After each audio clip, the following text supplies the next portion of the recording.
আমি যে শব্দ বললাম, কিয়ামতে আল্লাহ সাহেবে কোরআন যারা, তাদেরকে বলবেন পড়। কে বলবেন বলেন তো? কার সামনে বলেন না কেন? আল্লাহ নিজের সামনে দাঁড় করাবেন, বলবেন পড়। ইকরা।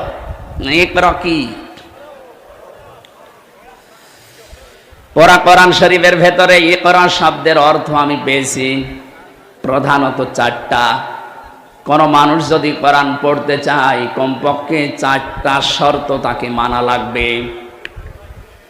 আল্লাযীনা আতাইনাহুমুল কিতাবা ইয়াতলুনাহু হাক্কা তিলাওয়াতি উলাইকা ইউমিনুনা বিহি ওয়া মান ইয়াকফুর বিহি ফাউলাইকা হুমুল খাসিরুন।